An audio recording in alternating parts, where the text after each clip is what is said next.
Est-ce que vous m'entendez là? Oui. Alors, allez-y parler. Je peux parler. Ah, ça marche maintenant, c'est magique. Voilà. Non. Ok, super. Bon, désolé pour le couac technique. Bon, en gros, pour synthétiser, j'en étais à me présenter, à dire que, un peu ce que j'ai écrit sur les slides, hein, que je travaille donc sur les relations entre numérique et démocratie et j'essaie de saisir comment, en fait, les technologies numériques travaillent notre rapport à la démocratie, à la citoyenneté. Et quand je dis travail, c'est que ce que j'entends par là, c'est qu'un truc qu'on s'aperçoit, c'est qu'une technologie, quand elle s'insère dans un monde social, eh ben, il y a quand même quelques invariants.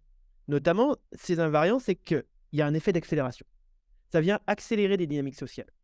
Ça, c'est quelque chose qui est maintenant assez bien identifié dans la littérature. C'est que ça vient identifier, et puis après, ces dynamiques, elles peuvent être assez variées, quoi. Elles peuvent être très positives, plutôt négatives en fonction de. Enfin, puis après, ça, c'est aussi des questions plus politiques. Et le deuxième truc, donc ça accélère, et c'est un fort effet de levier d'innovation. Ça vient ouvrir le champ des pratiques. Ça permet des nouveaux usages. Et ces nouveaux usages viennent accélérer des dynamiques existantes.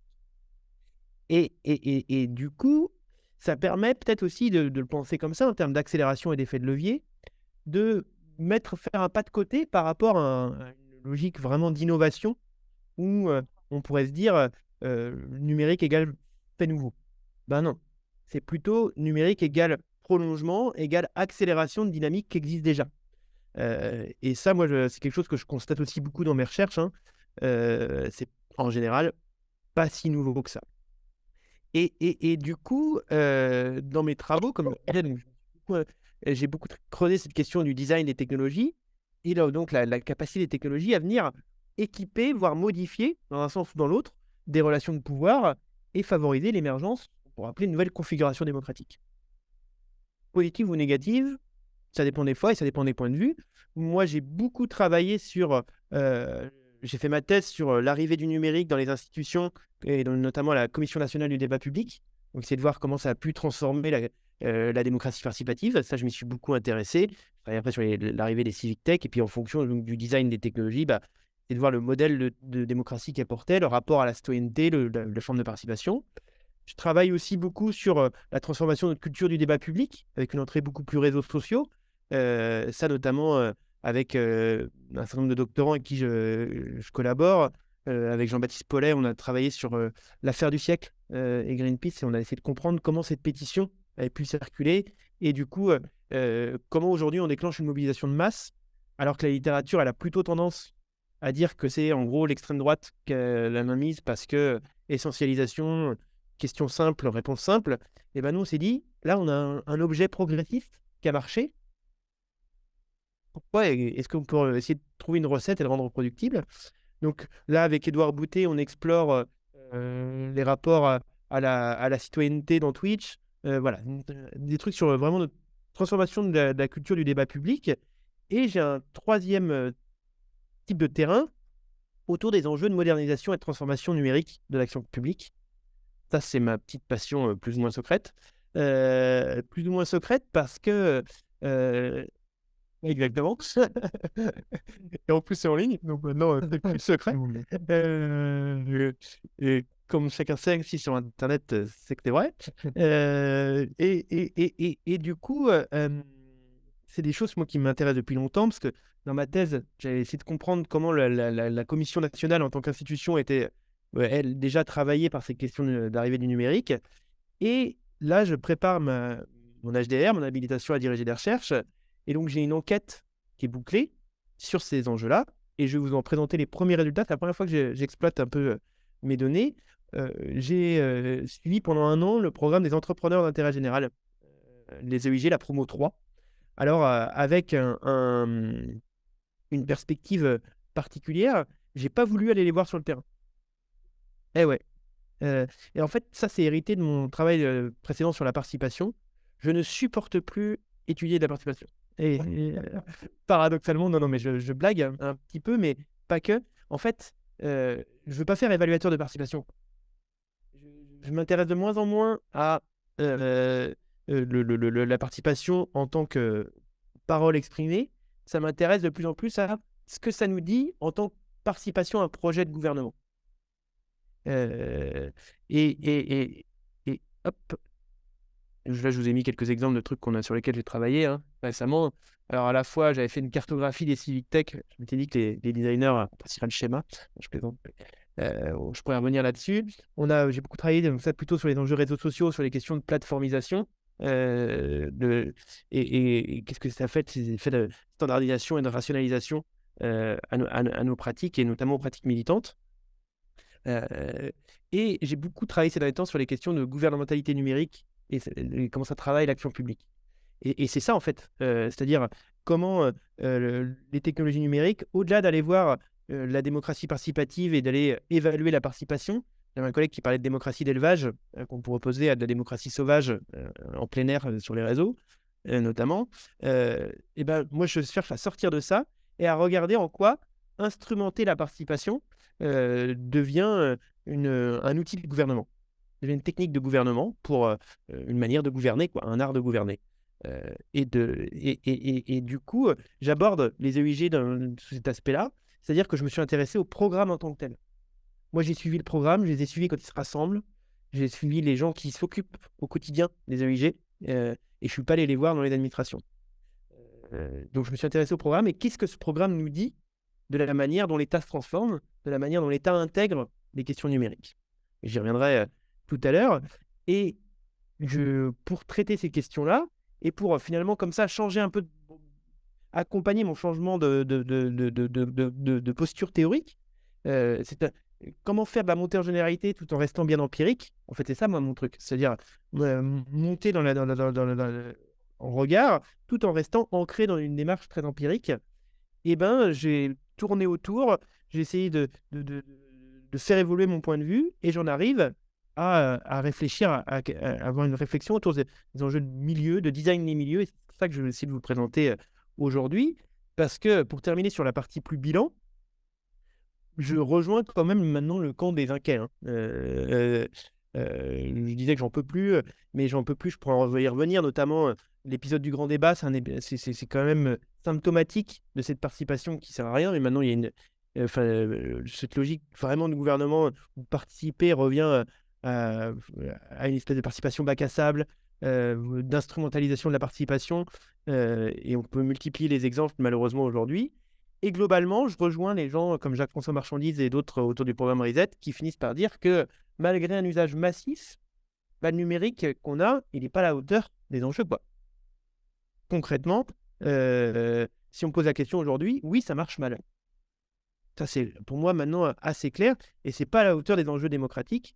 Et ce qui était tolérable quand on était dans l'expérimentation démocratique, dans l'innovation démocratique, pour faire des clins d'œil, eh ben, c'est plus du tout tolérable à une ère de massification. Et on peut le décliner comparons avec d'autres domaines. Le numérique, on a cette illusion qu'on va améliorer le produit sur le marché, que dans l'usage, on va l'améliorer, que dans la co-construction, elle est perpétuelle. Mais en fait, il y a plein de domaines où il y a des stops avant. Dans l'alimentation, si vous mettez un produit qui n'est pas fini, on vous dit ça va pas, non? Le médicament, c'est pareil. Et là, nous, on a quoi? On a ChatGPT. C'est pas possible. C'est pas possible. Et donc, du coup, ça m'amène à un triple constat, avant de passer à la projection sur la suite.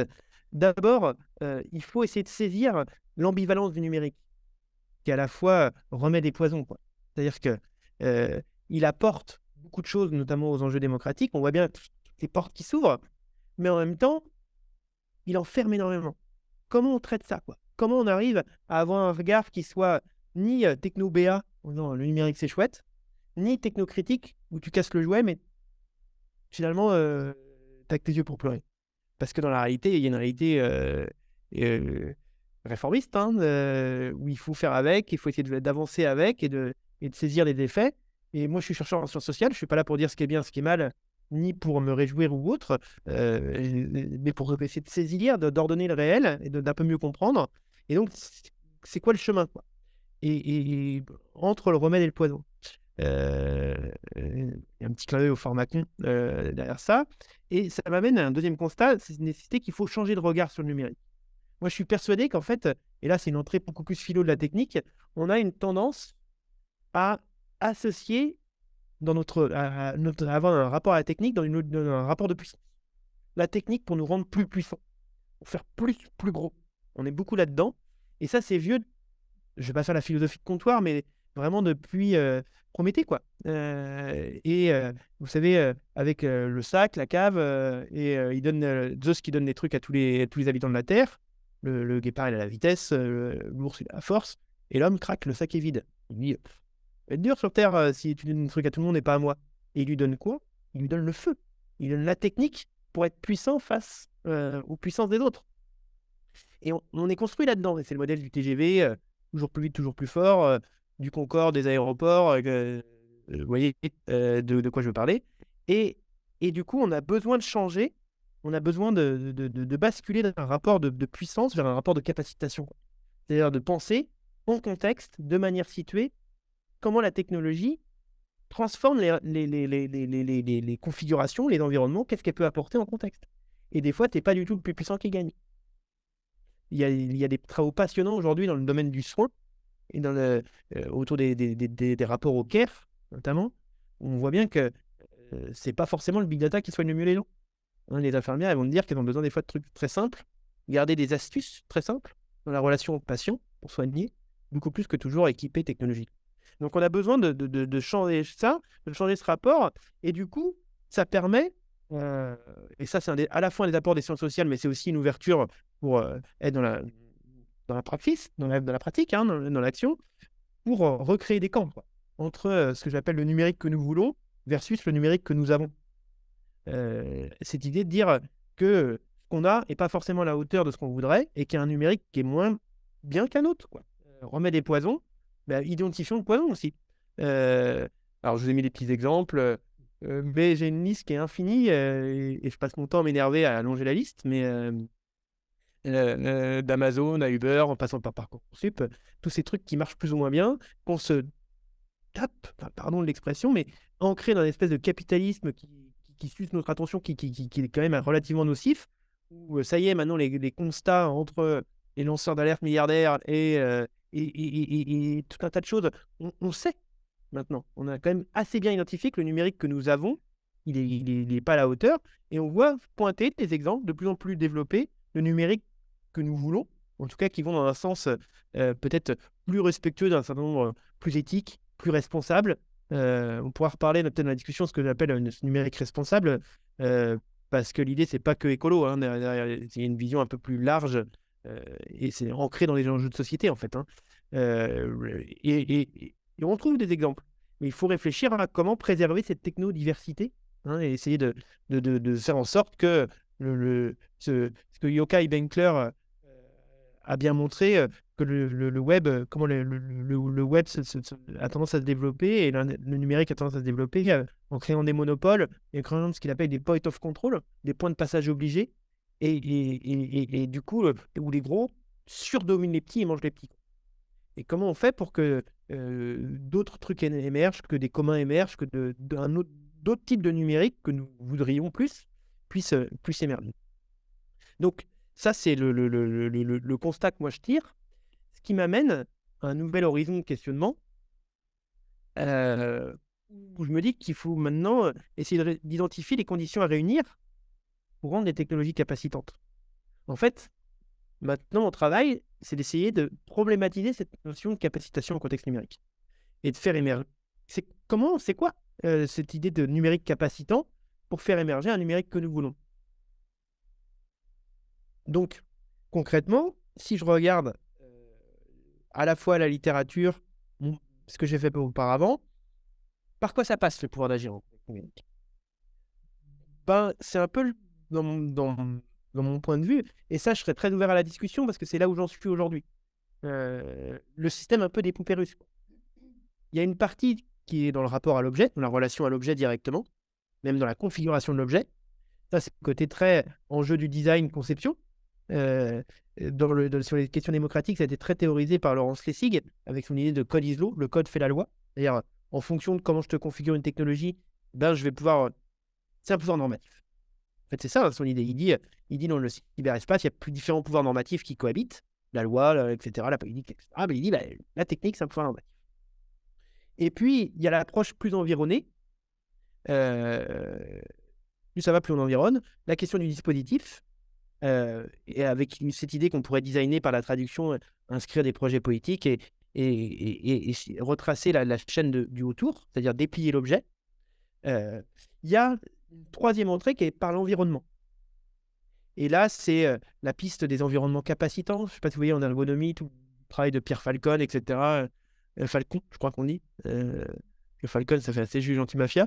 Euh, euh, et du coup, c'est aussi très utilisé en sciences de l'éduc. Ça vient de l'ergonomie, mais c'est très utilisé en sciences de l'éducation pour dire, en gros, il y a des environnements qui peuvent être plus capacitants que d'autres. Et comment faire des situations pour mettre les gens en capacité de bien apprendre, en gros. Est-ce qu'il y a des trucs à mettre pour que les gens apprennent mieux? Et ça, c'est intéressant. Mais en fait, on reste quand même ancré dans un rapport au cahier des charges, quoi. Cette idée qu'il y aurait une seringue où on pourrait mettre des trucs, que les besoins, on peut les identifier en amont. Ça, c'est quand même un concept qui se discute. Et moi, je me dis qu'il y a un angle mort, quoi. Il y a une ligne de fuite dans cette affaire. Le dispositif tient pas complètement, et ça, Foucault l'a bien montré. Lui, il parle du savoir des gens, en opposition au savoir des experts, et il dit que ça, c'est la fuite du dispositif. C'est-à-dire que le dispositif ne tient pas complètement à cause de ça. C'est la base de la subjectivation chez Foucault, c'est-à-dire la capacité des gens, ce qu'il appelle à faire sujet, c'est-à-dire à s'opposer au discours sur la vérité qui est proposé par les institutions, et dire, ah bah non, nous, en tant que gouvernés, on a une autre vision de la vérité, et on vient l'imposer, enfin l'imposer, on vient la mettre on crée une relation de pouvoir, quoi, une configuration de pouvoir. Du coup, ça passe par ce savoir des gens, et comment on attrape ça? Comment on fait en sorte, parce que je me suis dit, en fait, à regarder un peu les travaux que j'avais pu faire, est-ce que moi aussi, j'ai pas été absorbé par un côté un peu techno-optimiste du code ISLO, du dispositif, si on travaille bien autour, on va réussir à faire des technologies positives. Ben, en même temps, j'ai des indices qui me disent que ça marche pas si bien que ça, comme ça. Il y a un angle mort. Okay. Il y a une piste que j'ai identifiée. Là, je me dis, il y a un truc qu'il faut creuser. Et comment creuser ça?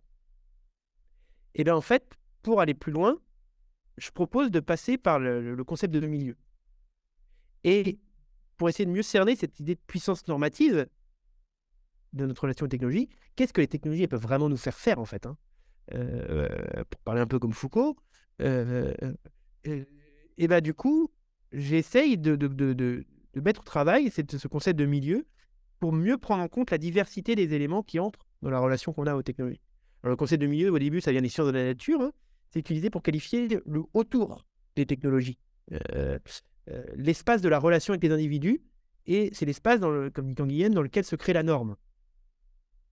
Et moi, j'ai toujours été très travaillé par ces questions de normes, de pouvoir normatif, de qu'est-ce qui fait la norme et comment on y résiste. Ça doit venir de ma passion pour le hip-hop, ça. Ou en tout cas, peut-être que j'ai une passion pour le hip-hop pour ça, mais cette question d'imposition normative et de résistance, je crois que c'est un de mes grands trucs, quoi. Et donc, du coup, qu'est-ce qui est capacitant à la fois pour le pouvoir et en même temps pour résister à ce pouvoir? Du coup, j'essaie de penser ça en termes, pour ouvrir un programme de recherche, pour imaginer ce serait quoi des milieux capacitants. Comment, en fait, essayer de enfin rendre visible la dimension capacitante des technologies numériques et comment ça se construit. Et en fait, l'idée, c'est que il y a un problème à la base, pour une approche très design et cahier des charges, c'est qu'on ne peut pas prévoir ce qui fait milieu. Ça ne s'anticipe pas. Ça, Simondon l'a très bien montré, hein, et une philosophe, le milieu, c'est ce qui émerge. On peut le voir après coup, ce qu'a fait milieu. Donc, du coup, mon objectif, ça va être d'aller observer et documenter ce qu'on ne peut pas anticiper. Essayer de voir qu'est-ce qui fait tenir notre relation à la technologie. Du coup, ma question, ça devient comment susciter? Comment créer un environnement et une dynamique propice à?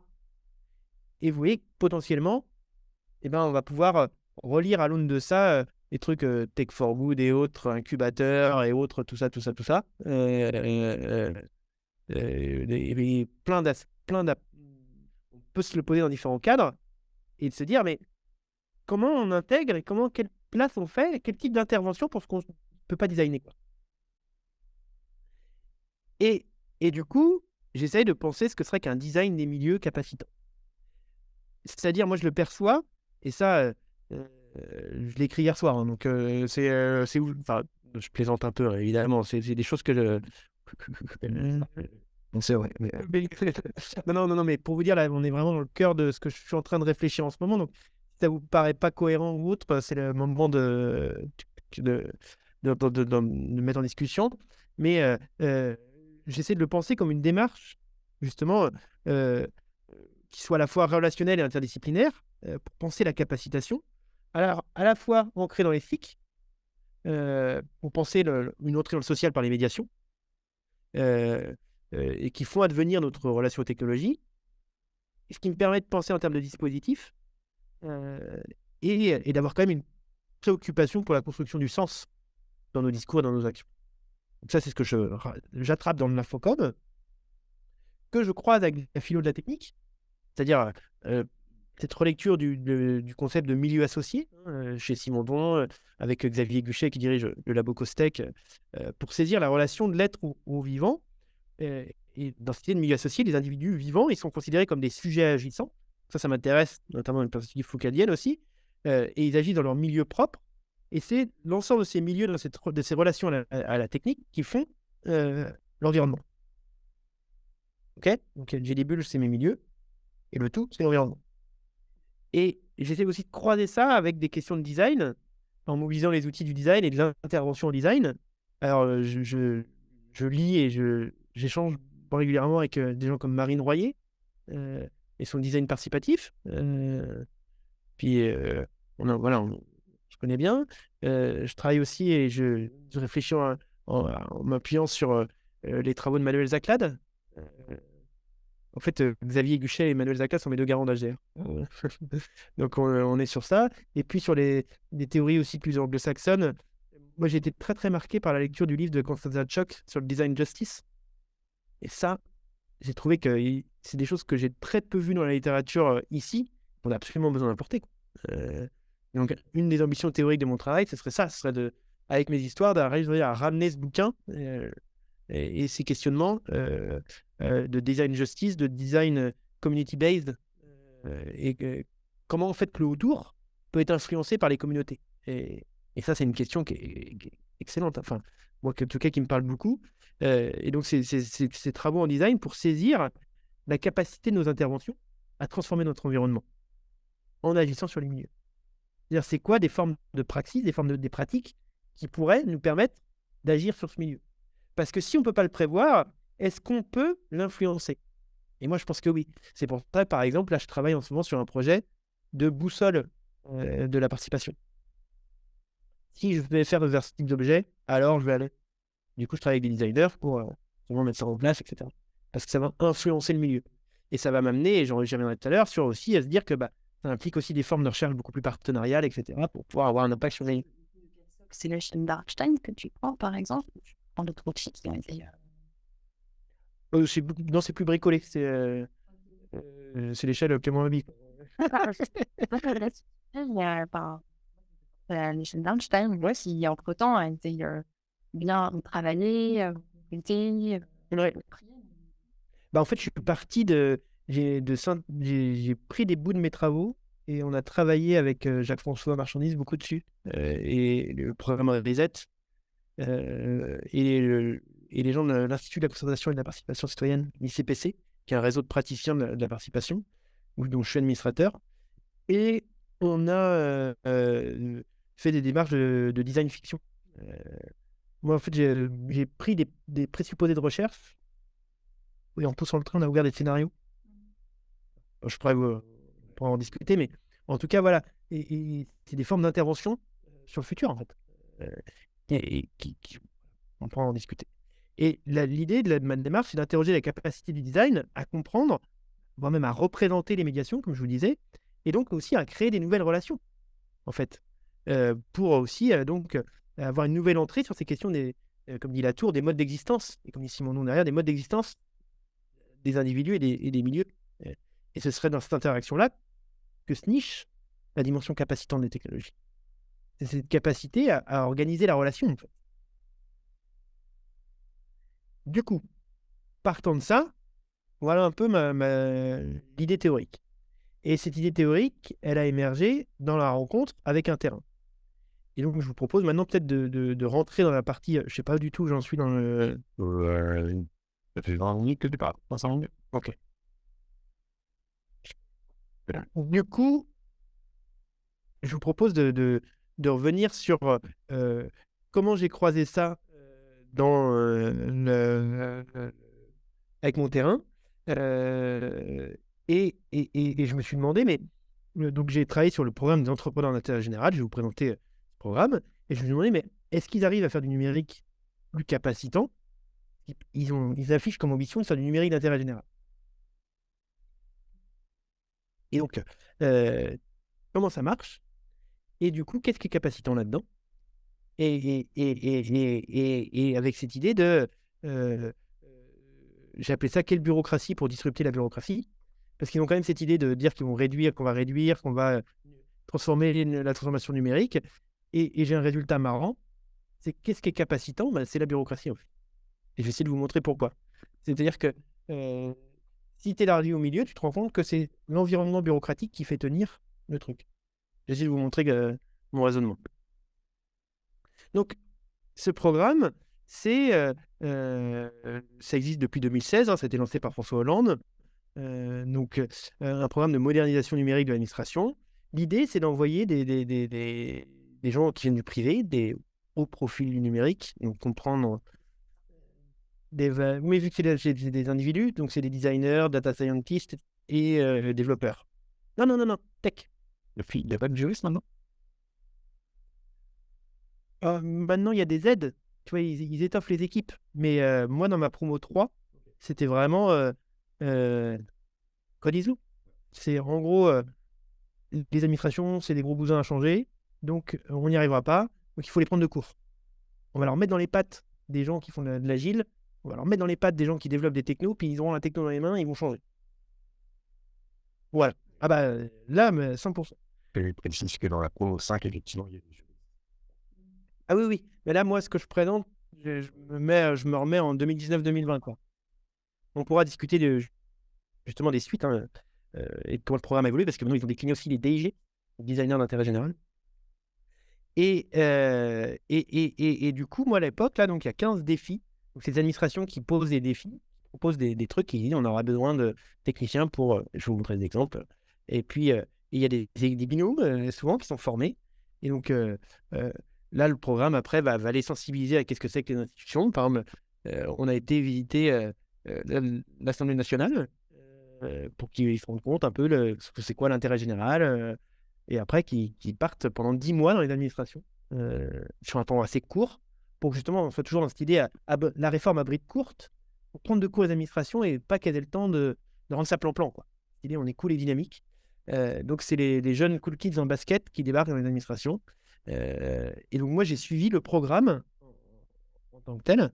Donc, je suis caché sur la photo, là, d'ailleurs. Parce que j'ai suivi tous les temps. J'étais au temps de team building. Je suis parti avec eux en week-end. J'ai suivi leurs rassemblements, les temps d'échange, etc. Donc, pendant plus d'1 an. Et ça, c'est un fait qui t'a été donné par les porteurs du projet, c'est ça? Ouais. Des outils, ouais. Et je vais y revenir. Donc, je vous ai mis les dates clés. Été 2016. Donc, je me suis arrêté. On aurait pu continuer, mais lancement par François Hollande. Première promo au début, 9 projets. 13 il y avait des gens qui étaient tout seuls sur leur projet. Autant vous dire que l'angoisse, quoi. Ouais. La pression. Légère pression. Et résultats ambivalents. Et on voit une vraie montée en puissance. Montée en puissance financée par le PIA, en gros. Mais comme beaucoup de bonnes idées dans l'administration, le truc, c'est qu'on fait monter en puissance, mais pas les infrastructures qui vont avec. Donc, c'est à peu près toujours les mêmes équipes qui gèrent toujours plus. Bref. Et je vais vous expliquer comment ça a été perçu, etc. Donc, pour aller vite, les 3 idées fortes autour du numérique d'intérêt général, c'est un peu ce que je vous disais, hein, ça permet de dépasser les blocages et les frustrations engendrées par la bureaucratie, qui est l'ennemi, la bureaucratie, grâce à l'agilité et la culture du numérique.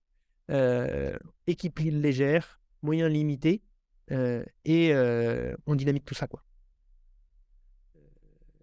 Accorder une place importante aux données et au design, c'est ce que Colline Malivelle et Marie Allozen, elles appellent les nouvelles médiations par le design, avec cette idée qu'on va rendre le service public plus centré utilisateur, il sera plus performant, quoi, grâce aux données et au design, et que ça va améliorer le service public et diffuser une culture de l'ouverture grâce à des produits plus performants, quoi. Je vous donne un exemple de défi. Voilà, Cibnav aide au contrôle des navires professionnels, donc c'est la direction des affaires maritimes au MTES, un ministère de la transition écologique et solidaire, qui a recruté un binôme, data scientist et développeur. Et l'idée, c'est ils vont récupérer les données de cette direction et développer un outil de contrôle prédictif des bateaux. Et vous imaginez bien que pour ça, ils vont devoir collaborer avec des gens de métier pour savoir ce que c'est qu'un contrôle, pour savoir ce que c'est qu'un bateau à contrôler. Qu'est-ce qu'on nifle sur le terrain pour un bateau et comment on traduit ça dans les données. Donc, une gageure à réussir, mais voilà l'idée typique d'un projet UIG. Et ils ont 10 mois pour faire ça. Donc on voit bien, ils vont être obligés d'aller faire des ateliers post-it, d'aller identifier du besoin utilisateur, d'aller, etc., etc. Et puis après, de faire remonter, de concevoir leur outil et de le mettre à disposition. Avec cette idée de, si possible, le mettre en open source pour qu'il puisse être repris, etc., etc. Donc, comment je m'y suis pris pour aller enquêter dans tout ça? J'ai croisé à la fois une approche plus classique, par les outils des SHS, analyse de la littérature grise sur les discours, des entretiens avec l'ensemble des participants, tous les EIG, puis tous ceux qui tournent autour, les mentors, je reviendrai à ceux qui s'occupent d'eux dans les administrations, et puis les gens du programme. J'ai quand même suivi tous les temps de rassemblement du programme pendant plus d'1 an, donc je venais tout le temps, et ça a été possible parce que j'ai une démarche très partenariale avec Etalab et la NUM, et notamment Swazik Pénicaud qui s'occupait du programme, que je remercierai jamais assez. Je remercie infiniment de m'avoir ouvert toutes les portes, d'avoir essayé de prendre en compte comment ça pouvait marcher la recherche sociale, qu'elle en a pété la recherche et autour de ces questions-là. Et du coup, on a à la fois co-construit des questionnements, c'est-à-dire que finalement, cette discussion, tu finis par saisir des trucs qui t'amènent à affiner tes questionnements. Et puis, j'étais quand même le chercheur embarqué officiel. C'est-à-dire que je me retrouvais dans les trucs un peu de... Ouais, je vous l'ai montré. Et puis même, sur la plaquette, j'étais invité aussi aux événements de restitution, à mi-parcours, à la fin. Et j'ai livré aussi des recos à la fin. Notamment sur le profil des EIG, où parce qu'une des particularités des EIG, sur les 10 mois, ils sont hyper bien payés. Oui. Mais c'est ça. Ouais, 4 000 € par mois. Avec cette idée qu'il fallait faire venir des hauts profils numériques. Et en fait, quand j'enchaînais les entretiens, j'avais l'impression de faire des suivis de stage à l'UTC, quoi. Non, mais pas en mal, hein, mais il y en a énormément qui sont là en fin d'études. Et en fait, pour qui le salaire était plutôt super attractif. Il y a plein de domaines, un designer payé 4 000 €, non? Et du coup, il y a plein de domaines où en fait, les gens ont eu un projet d'intérêt général, 1 an d'espèce de césure de service civique dans l'administration, ça les tente bien. Et c'est beaucoup plus ça le profil que des seniors qui mettent tout de côté pendant 10 mois, quoi. Il y en a un petit peu parce qu'ils en cherchent. Donc tu vois, quand il y en a, ils les prennent. Mais globalement, c'était pas le cas. Mais donc du coup, voilà, moi j'ai... Et puis, le travail avec Swazik fait aussi que j'ai incorporé ces retours d'expérience. Donc là, il y a vraiment eu une phase de recherche très partenariale, de co-construction des questionnements, qui est quand même assez... qui était très riche, quoi, que j'ai beaucoup apprécié, puis qui correspond aussi à un positionnement épistémologique que j'essaie d'avoir, et de dire que moi, je m'intéresse à la portée sociale et politique de la connaissance que je produis. C'est-à-dire, je sais pas, je repense toujours à un épisode je sais pas si vous avez vu la série The Wire. Ils font un moment une expérimentation dans un quartier de Baltimore où ils foutent tous les junkies ensemble tous les junkies et les dealers, ils disaient, bah non, ce coin-là, ça va être un peu libéralisé. Ça marche pas du tout, c'est la catastrophe.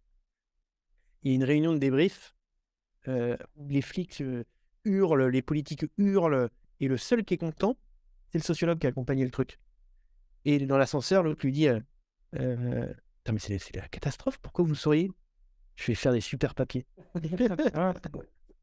Et en fait, ça, c'est l'horreur, quoi. Et donc, moi, j'essaye plutôt d'être dans une logique où la connaissance que je produis, je l'accompagne parce que je fais partie du milieu dans lequel les objets évoluent, quoi. Et donc, de mettre à disposition, de co-construire, de répondre à des questionnements et de construire des questionnements d'acteurs, ça me semble essentiel. Et ça permet aussi de ne pas tomber dans un hubris qu'on pourrait avoir quand on est dans le monde académique, d'avoir l'impression d'être les seuls qui sont en posture d'enquête et de réflexion. Bah, heureusement que non, sinon on n'irait pas bien loin, chers amis. Et la démarche d'enquête, au sens de dit oui, tu vois, au sens un peu large, de questionnement critique sur le monde qui nous entoure et sur comment améliorer les process, heureusement qu'on n'est pas les seuls et qu'on n'attend pas les temporalités universitaires pour agir, quoi. Donc voilà, ça me permettait, moi, de m'inscrire dans quelque chose sur lequel j'étais assez à l'aise.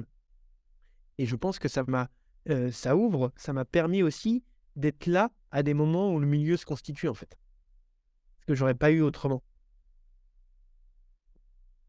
Donc voilà.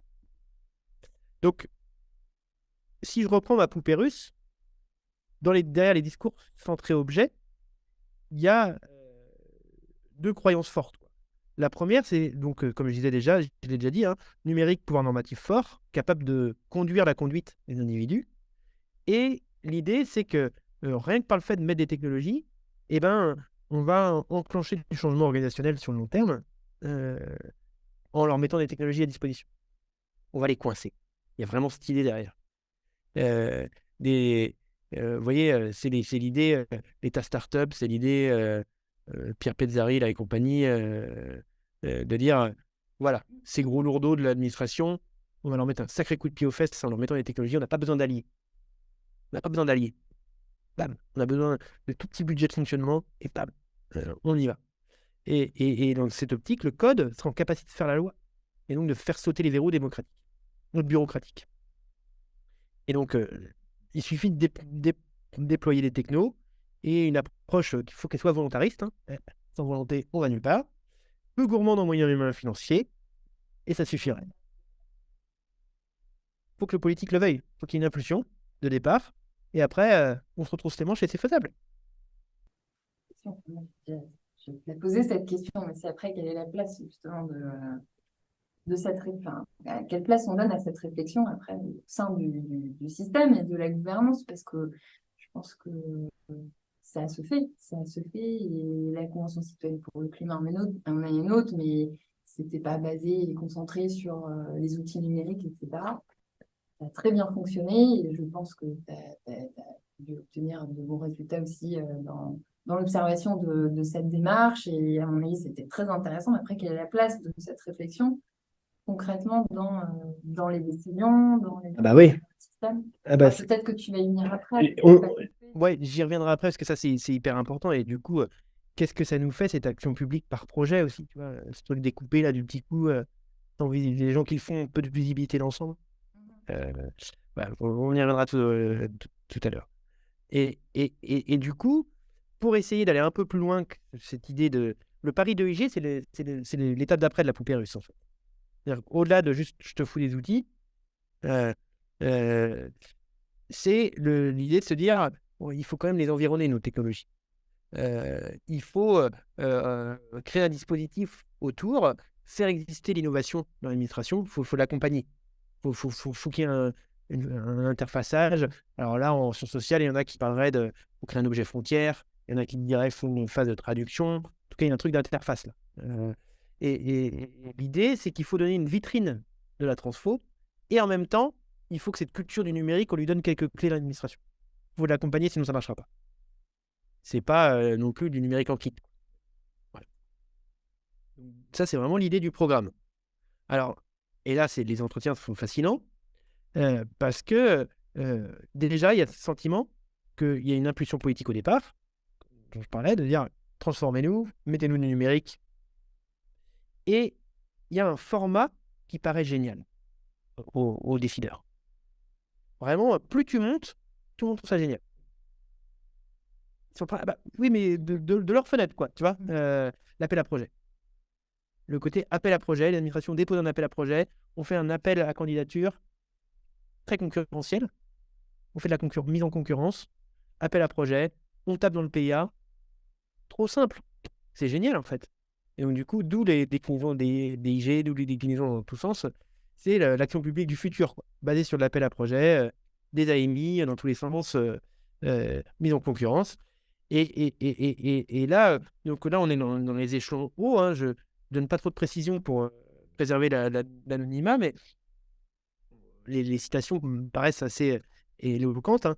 C'est plus moi par rapport au côté appel à projet. Dans ma carrière, j'ai vu que ça marchait vraiment bien, que c'était facile à mettre en place et que c'était très opérationnel. Monter un AAP, c'est un peu un concours de beauté pour les OIG.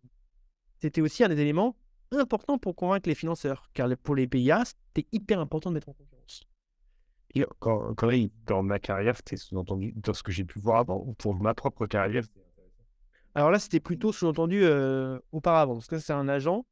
Je dis un agent, c'est un masculin générique, encore une fois, pour pas trop situer les personnes, qui a de la bouteille. En fait, c'est un binôme à l'origine, dans ceux qui ont décidé au sein d'État Lab, qui ont été missionnés pour ça, avec Jules Lavieille, issu des corps, des mines, et Cool Kids numérique. C'est l'équilibre. Et puis, tu vois, combiné avec cette idée, quelque part, on a un peu pris tout le monde de vitesse avec le montage très souple, très agile, assez simple. On a réussi à démonter toutes les réticences des trucs à la con du montage administratif classique. Vous voyez, vraiment, le format court, on n'est pas dans les logiques de fiches de poste traditionnelles. C'est court, c'est chouette. Voilà le message.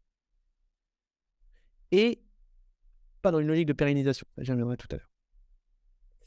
Et c'est combiné, donc il y a cet appareil administratif qui paraît simple, à une ingénierie au service de l'accompagnement du programme, avec cette idée, il faut quand même environner le truc, hein, il faut du monde autour. On a une personne en charge du programme qui pilote le programme, mais qui n'est pas à plein temps, qui a d'autres missions au sein d'État Lab. Une coordinatrice qui est à plein temps, en charge de l'animation, de la promo, et des liens avec l'administration pour s'assurer que tout se passe bien. Une chargée de com', parce qu'il faut documenter, faire des photos, animer un blog pour être la vitrine de la transformation numérique, et des stagiaires. Et puis, petite astuce, Etalab va répondre lui-même à l'appel à projet. Il y a un des défis, c'est d'assurer le soutien technique aux autres défis. Il y a des EIG qui sont appelés Link, qui vont être, et notamment moi dans la promo que je suis, il y a 3 links, dont un qui est un ancien de la promo d'avant, qui était dans l'administration de la promo d'avant, et qui vient là pour faire du soutien tech.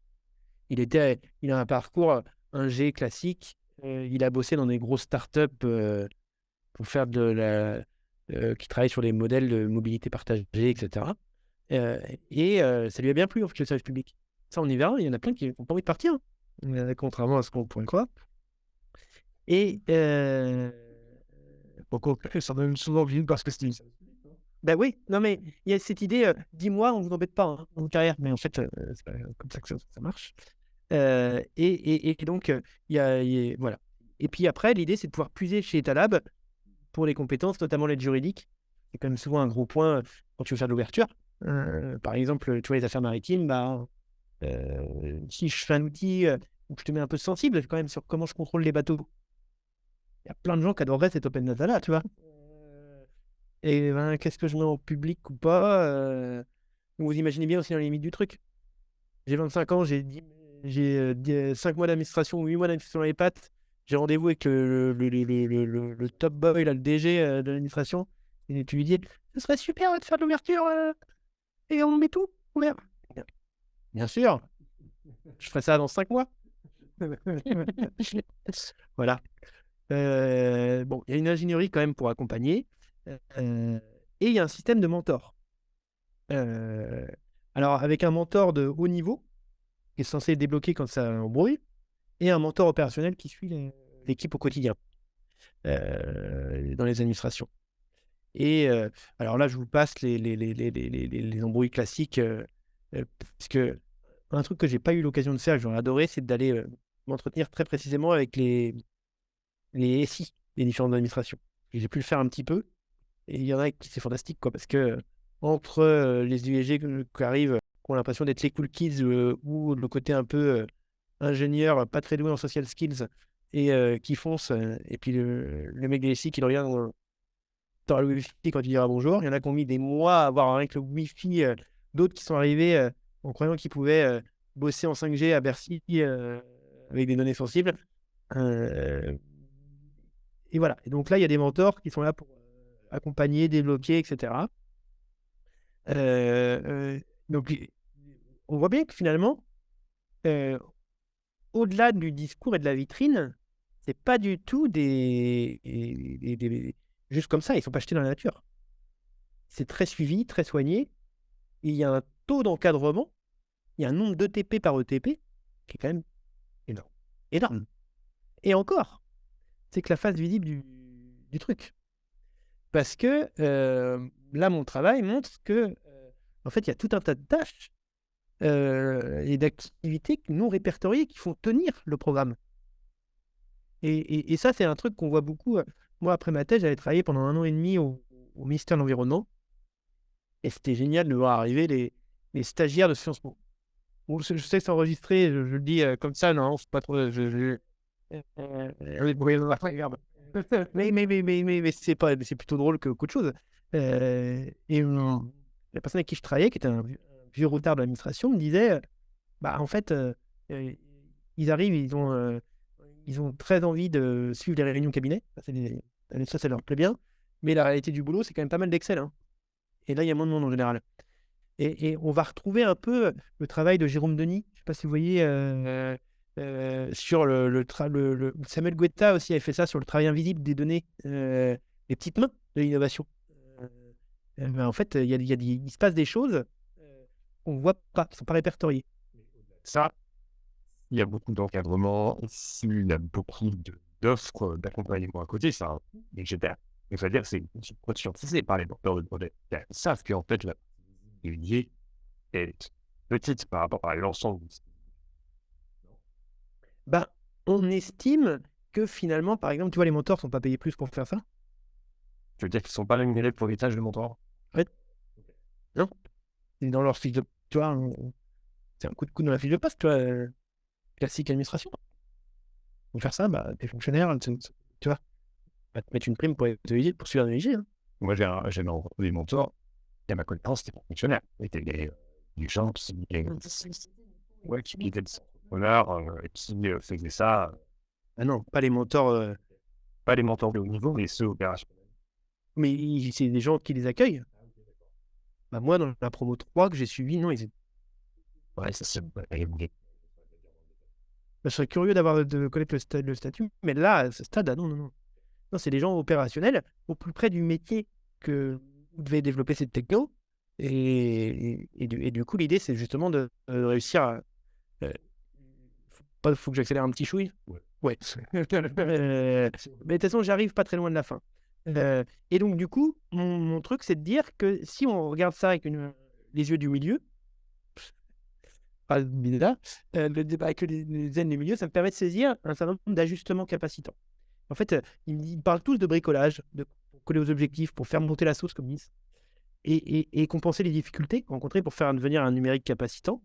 Et donc, j'ai essayé de repérer des ajustements qui permettent de dépasser l'approche par l'ingénierie de projet et le design de dispositifs, et essayer de saisir un peu ce qu'ils ne designent pas, quoi.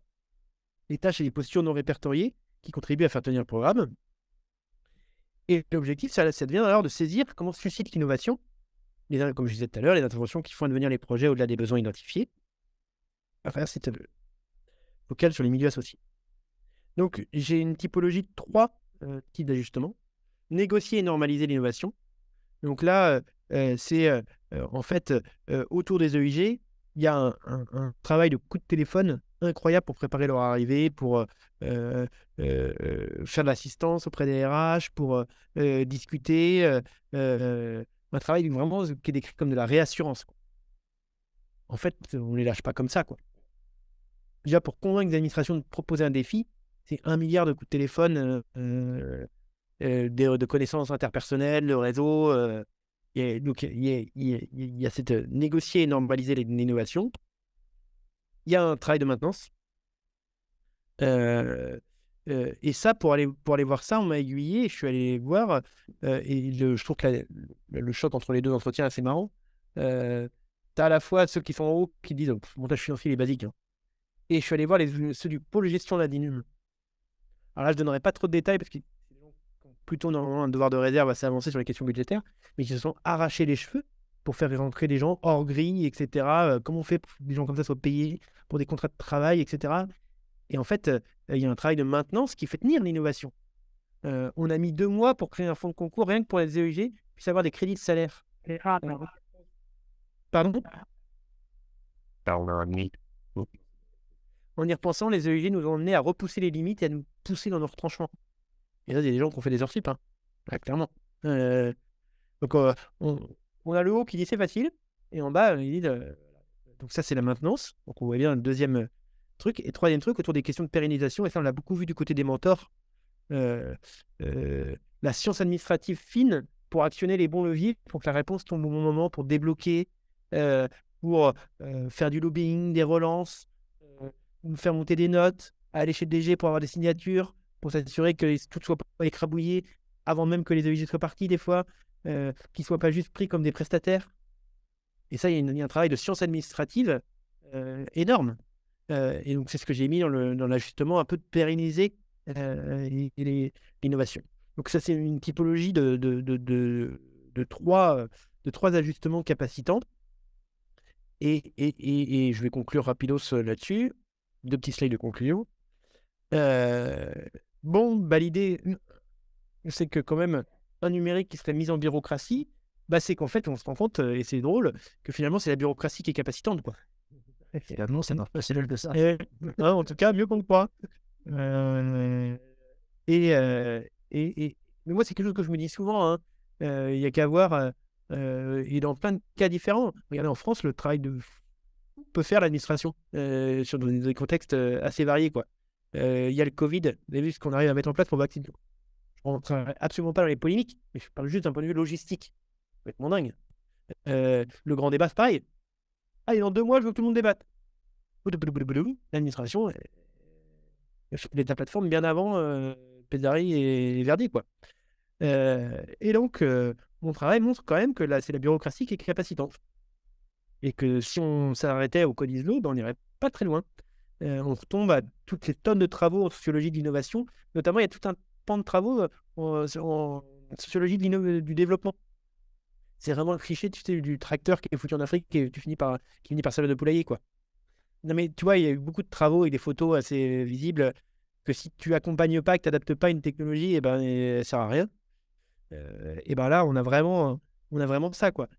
Elle est capacitante parce qu'elle est bureaucratisée, parce qu'elle est mise en bureaucratie. Et du coup, pour conclure et ouvrir la discussion, si on réfléchit à ça, c'est quand même une invitation assez profonde à repenser le by design, voire à lui tordre le cou.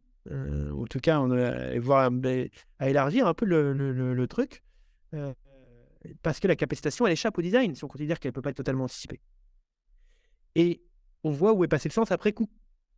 Du coup, s'il faut renoncer à cette ambition de maîtrise, c'est quoi le type de rapport au futur, quoi? Est-ce qu'il y a un nouveau type d'intervention? Est-ce qu'on est encore dans le design ou pas? Quel type d'intervention on a? Comment guider les concepteurs? Quelle relation on a avec ce truc invisible? Si on est d'accord pour dire que ce qui est designé a un effet et qu'il faut élargir, quelle relation on a avec ce autour, quoi? Si c'est pas un rapport au by design, c'est quoi? Est-ce que pour faire du by design, il faut penser des choses non by design? Bon, ça c'est ouvert à la discussion. Et finalement, est-ce qu'on pourrait aussi imaginer d'identifier, en multipliant les cas d'études, des invariants du numérique capacitant? Est-ce qu'il y a des trucs qui sont favorables? Tu vois, je pense au co-design, je pense à tout un tas de pratiques community-based ou choses comme ça qu'on pourrait retrouver qui, on sait que ça va dans un certain sens et ça permettrait peut-être, et ce que je disais en introduction, de réfléchir à la manière dont on pourrait penser des incubateurs d'intérêt général, dont on pourrait aussi orienter des formations, etc. Voilà ce que je voulais partager avec vous. Et puis je suis évidemment, je vous remercie de votre attention et plus qu'ouvert à la discussion. Merci beaucoup, Clément, pour ta présentation qui est vraiment pertinente. Je pense que bien, en fait, tu veux dire avec des questionnements sur la place du design, et la définition de design qu'on peut parfois avoir, notamment, alors, on reviendra tout à l'heure, tu vois, différent quand on parle de design et design, même si ça pourrait être un sujet de discussion. Comme règle de discussion, ce que je vous propose, c'est notamment celles et ceux qui sont en lourd, de signaler. Alors, on voit que tu as quand même bien ce signaler, donc je vais lécher la main dans un instant. Signaler pour qu'on puisse un peu faire un ordre de prise de parole. Et voilà, donc Darren, si vous souhaitez prendre la parole. Bonjour, merci. Sachez qu'on vous entend difficilement à cause de l'éloignement du micro, mais on vous entend quand même. Alors, tout d'abord, alors vraiment, j'ai eu des moments très chouettes, Clément, merci beaucoup. Donc, effectivement, je suis vraiment très contente d'être venue t'écouter. Merci aux organisateurs. Et oui, il faut absolument que je continue la discussion avec toi. Alors, là, je vais réagir à chaud. Voilà, je réagis sur tout ce qui concerne les professions de l'invisible. Donc, là, je comprends que tu les as identifiées là, dans les démarches que tu fais. Mais jusqu'à présent, moi, je les identifie plus comme des médiateurs, des curateurs, des facilitateurs, etc. Pour ne pas dire un autre mot que je ne peux pas dire aujourd'hui. Mais il n'y a pas que les petites mains qui font les tableaux Excel. Et je me demande si finalement, toi-même, en étant designer de milieu malgré toi, ou je ne sais pas, peut-être que c'était volontaire, tu n'es pas aussi une profession de l'invisible. Parce que quelque part, ce n'est pas ça qu'on met en avant. Donc, et puis finalement, il doit y avoir toute une panoplie de professions de l'invisible qui en fait partie. Je pense notamment aux gens qui font ce travail de la science administrative, parce qu'il y a plein de gens dans les ministères et surtout à Bercy qui font un travail malgré tout. C'est-à-dire qu'ils savent que c'est pas possible de le faire, mais ils veulent le faire quand même, donc on trouve des solutions pour le faire, etc. Voilà. Alors après, puis tout ce qui est accompagnement, tu as parlé de l'ingénierie de l'accompagnement. Alors ça, j'adore, j'aimerais bien développer ce là. Pour moi, ça, c'est invisible. Et mal payé quand on s'est payé en plus, voire voilà, pas du tout payé. Et puis, ça m'a fait penser aussi là, à la démonstration sur le terrain, à ce que je viens juste de voir à l'instant. Enfin, là, ces 2 dernières semaines, j'ai regardé la transmission des milliards d'euros destinés au PEPR. Donc ensuite, ça se transforme en millions. Ces millions ensuite vont à des HDR et ensuite, ces HDR les répercutent sur des thèses. Or, personne n'est au courant, donc on ne peut pas postuler. Ensuite, il y a une date limite et c'est trop tard. Mais surtout, ce qui est très intéressant, c'est que tout est sur la techno. Donc même quand on est, alors tu regarderas, c'est très intéressant à tous les sujets dans le PEPR qui s'appelle Ensemble, qui est donc on pourrait dire que c'est du design, mais c'est la partie numérique. Notamment par exemple les avatars dans le métaverse, etc. Et là, pareil, eh bien, tout est sur la techno et pas sur l'accompagnement. Donc, il y a pas, on va pas faire de la recherche sur ou proposer de l'argent pour développer sur cette ingénierie de l'accompagnement qui pourrait être peut-être dans un design des milieux, j'en sais rien. Et puis alors, je croyais que j'étais nulle parce que ça fait 3 ans que j'étudie pour faire ma thèse et que je comprends toujours pas ce que ça veut dire by design. Donc, tu me rassures, on ne sait pas ce que ça veut dire by design. Voilà. Donc, c'était une réaction à chaud. Merci beaucoup. Eh ben, merci pour ton retour.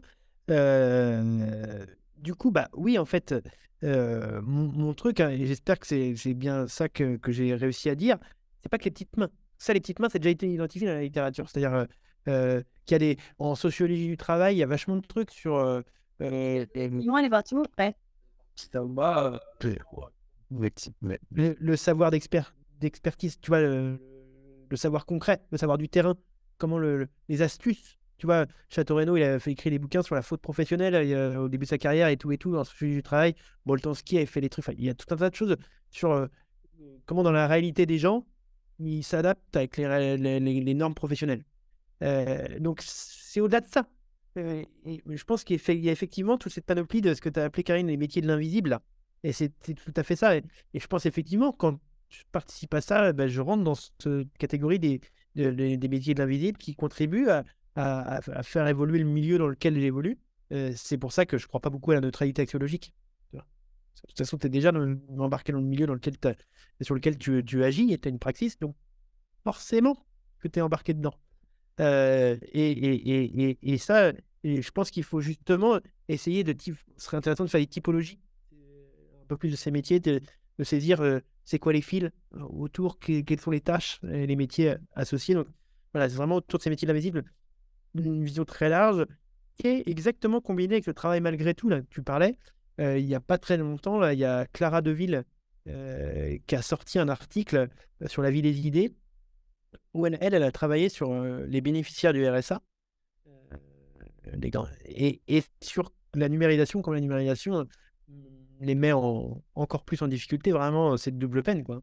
Ceux qui ont le plus besoin des aides, qui se retrouvent encore plus en difficulté par la médiation numérique, par le passage par le numérique. Et elle dit, elle parle de politique de l'absurde, en montrant comment, en fait, c'est sciemment organisé, quoi, pour renforcer le non-recours, parce que de toute façon, on ne pourrait pas tout payer. Et il y a un truc, tu vois, autour de ça, de malgré tout, quoi. C'est-à-dire que, bah oui, l'administration, elle avance et tout. Et effectivement, il y a ce travail de sciences administratives, il y a des trucs qui font pour que ça tienne, il faut que ça avance. Et je vois qu'il y a Pauline Gourlet qui est connectée. Et ça, je pense que dans leur projet Shaping AI, ils doivent avoir aussi pas mal de résultats sur ce travail malgré tout et ces métiers de l'invisible. Et je pense que, voilà, il faut essayer d'avoir une focale assez large, quoi, des types d'interventions.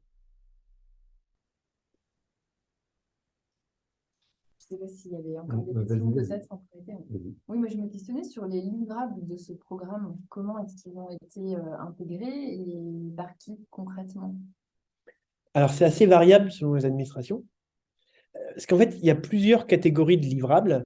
Il y a à la fois des administrations où les EIG qui arrivent reprennent le projet de l'EIG de la promo d'avant.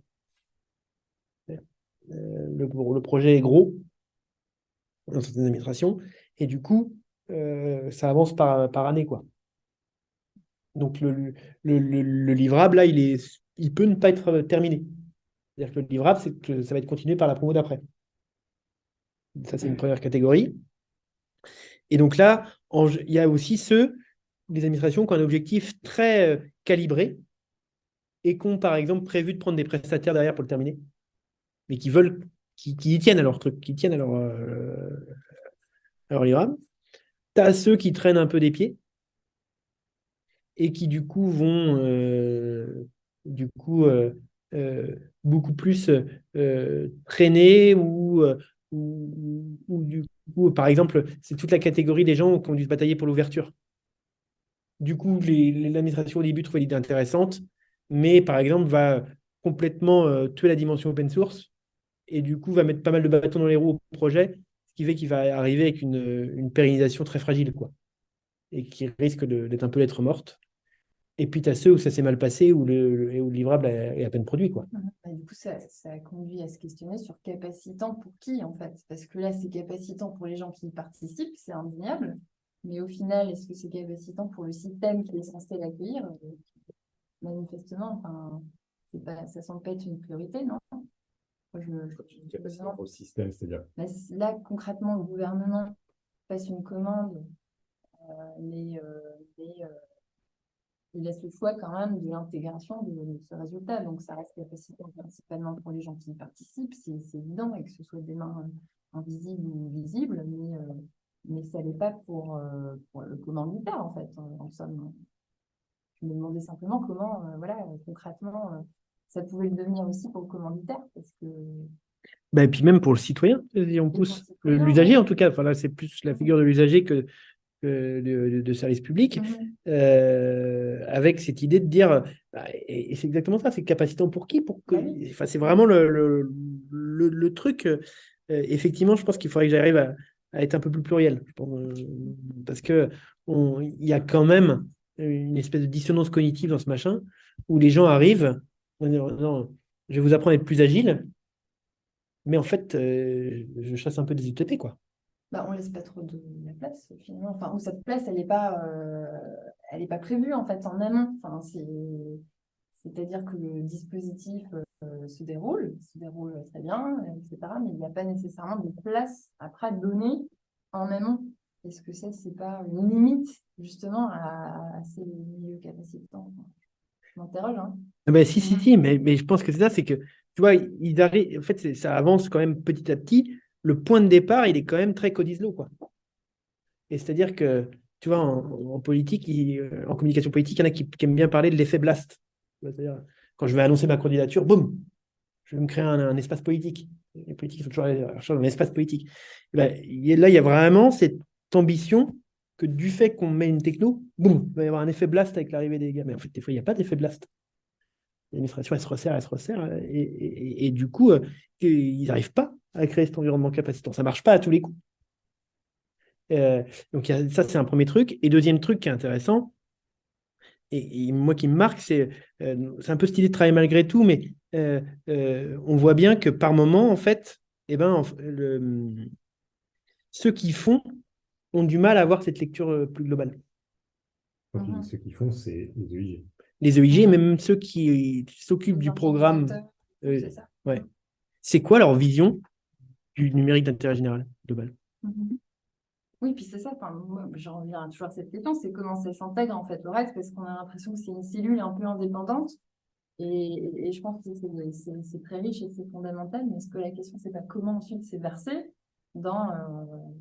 Dans la compréhension que j'en ai, mais alors il y a peut-être des gens, notamment en ligne, qui connaissent mieux les EIG que moi, mais il me semble, et peut-être que tu confirmes moi, Clément, mais il me semble que les projets qui sont menés par les EIG, après, il y a régulièrement, voire très régulièrement maintenant, des contrats qui sont mis en œuvre de manière soit à permettre à ces personnes de continuer à travailler sur ces projets-là, soit avoir d'autres équipes d'ingé, design, tech,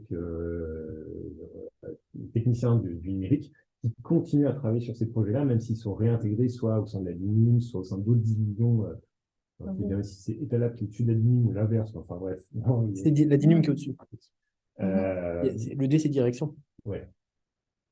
Mais donc, du coup, il me semble que, mine de rien, ces projets, lorsque les EIG finissent leur mission, ne sont pas lâchés en mode voilà, c'est terminé, au revoir, ciao, c'est gentil de vous quoi. Ça dépend des cas de figure.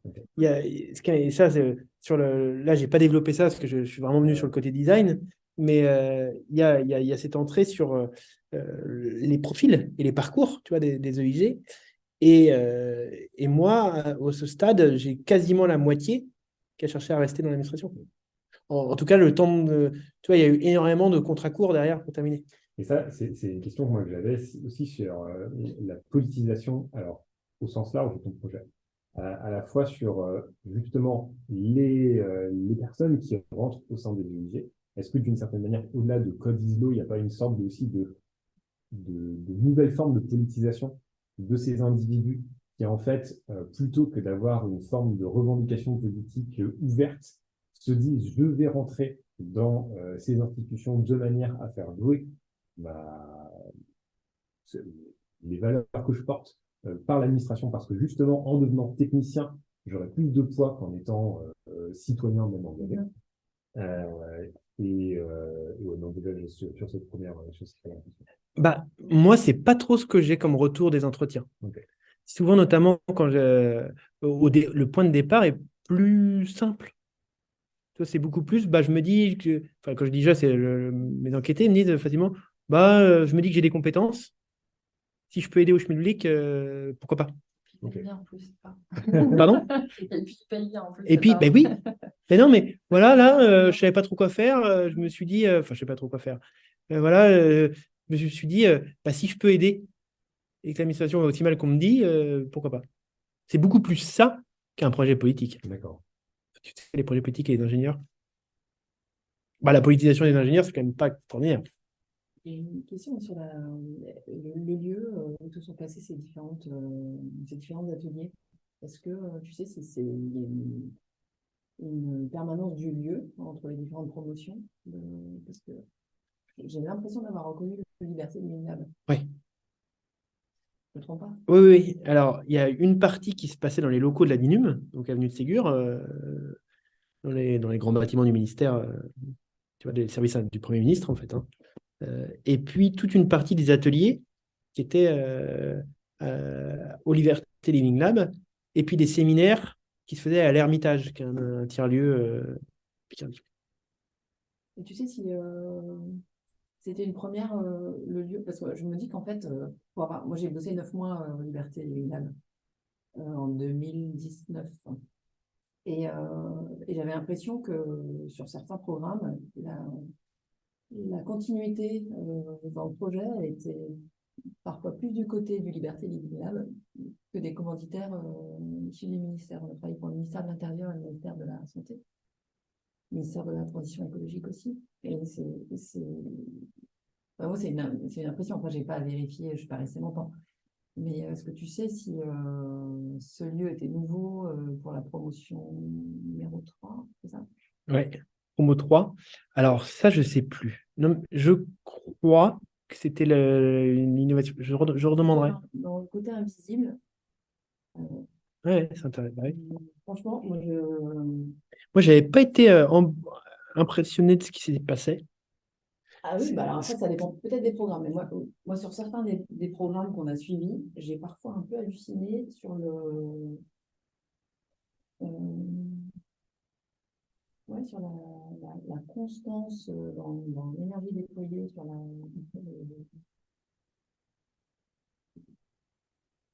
la constance qui joue quand même dans la production de ces groupes de travail, mine de rien, dans l'animation de ces groupes, dans leur motivation à continuer à travailler.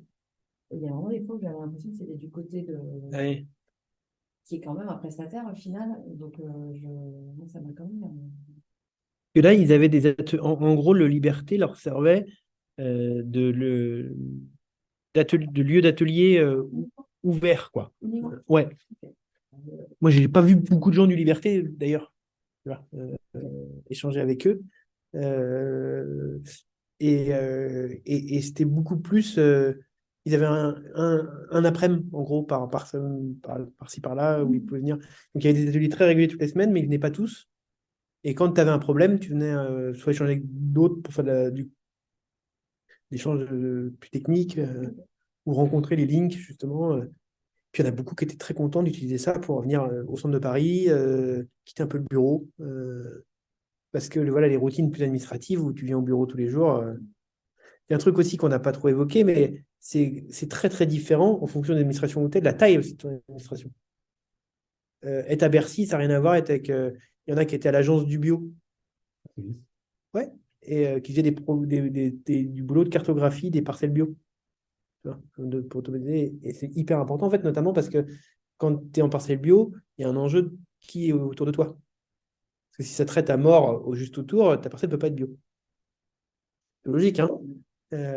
Ou en tout cas, c'est un bio qui pose question, quoi. Et du coup, bah là, c'était des routes, quoi, entre guillemets, versus Bercy et ceux qui étaient à la DGFiP, quoi, ou à la Cour de cassation. Et donc, du coup, il y en a qui étaient contents d'avoir de la respiration, de venir souffler, de venir voir les copains, échanger, quoi. Moi, je reviens un peu à ma question d'avant, mais je m'interroge sincèrement, est-ce que le designer ne devrait pas réfléchir à la place du dispositif qui est en train d'élaborer, de concevoir ensuite dans une échelle plus macro, en fait, pour le dire autrement, et pas utiliser peut-être le terme de système, parce que quelque part, effectivement, veut être capacitant pour soi. Enfin, encore une fois, c'est une évidence, j'ai l'impression que c'est facilité, mais est-ce qu'il plus s'interroger sur la place et l'après et concrètement le devenir en fait de ces outils, enfin de ce qu'il va proposer, quoi. Bah si, mais ça, tu sais, c'est une question aussi qu'on se pose Parce que beaucoup c'est avec les faire le ingénieurs. design, quoi. Ouais. Là, je prends ma casquette un peu plus d'enseignant et je m'occupe d'un parcours à l'UTC qui s'appelle Communication, controverse et technologie.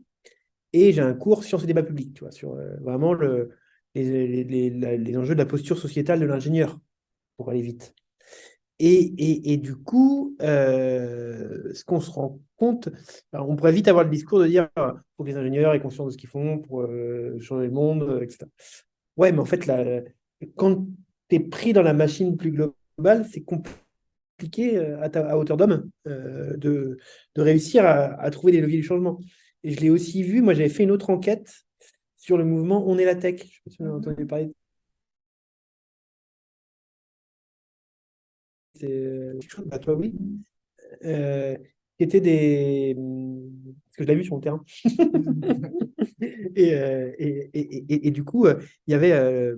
L'idée, c'était, suite à la réforme, c'était des retraites déjà, la précédente. Et, l'idée de dire, bah voilà, il faut que le monde de la tech se politise et se mobilise pour faire de la tech un peu autrement et valoriser une tech autrement. Et c'était intéressant de se dire, tu vois, on est la tech, on est là un peu des gilets jaunes, là. Allez, on veut et moi j'avais analysé ça en disant, bah, c'est intéressant parce que la tech, elle est beaucoup critiquée soit par le haut, les lettres ouvertes de cadres, les lanceurs d'alerte, ils disent, je regrette d'avoir inventé le bouton like, et, la critique par le bas, tu vois, des usagers ou des travailleurs. En tout cas, la critique interne, c'est des travailleurs par le bas. Et là, on a une espèce de critique du milieu. Tu vois, moi, je me disais, mince, c'est vraiment ceux que je forme, quoi. Les ingénieurs, les designers, les gens qui sont dans des grosses boîtes, qui ont un statut social, là, qui politisent. Et bien, quand même, concrètement, ça n'a rien donné, ce truc-là. Parce que quand tu es dedans, bah, c'est compliqué de trouver des marges de manœuvre. Et je serais ravi de discuter justement de c'est quoi la marge de manœuvre du designer, mais comment il se départit aussi du cahier des charges, quoi.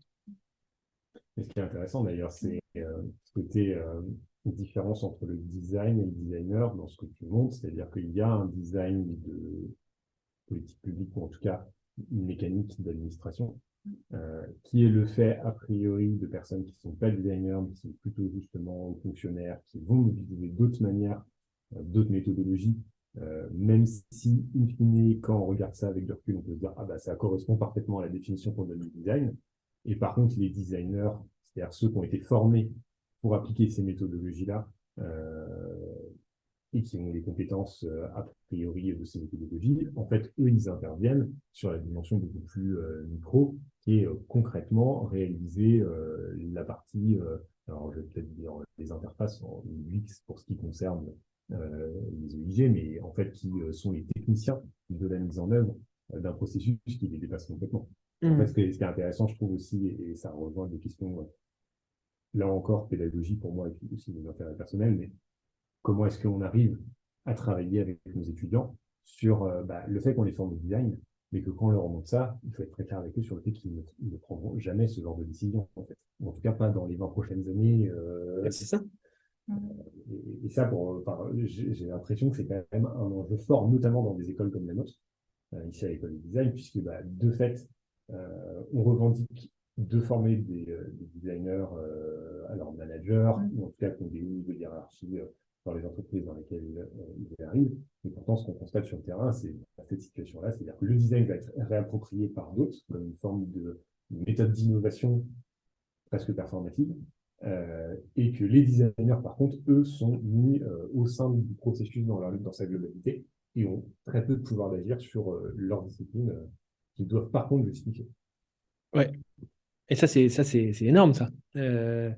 Et on le voit, moi, on le voit beaucoup avec les ingénieurs. Et du coup, se pose la question de, est-ce que tu dois, du coup, les ingénieurs, c'est en ce moment, là, il y a des débats, est-ce qu'il faut déserter, quitter l'ingénierie? Il y a des diplômés là, qui font régulièrement des appels. Bon, l'UTC, on ne donne pas le micro, là, c'est Nous non plus, donc on n'a pas ce genre de problème. Donc, il n'y a pas ce genre de problème. Surtout qu'à Nantes, ça avait commencé comme ça, il y a eu la centrale Nantes. Ouais. Et puis,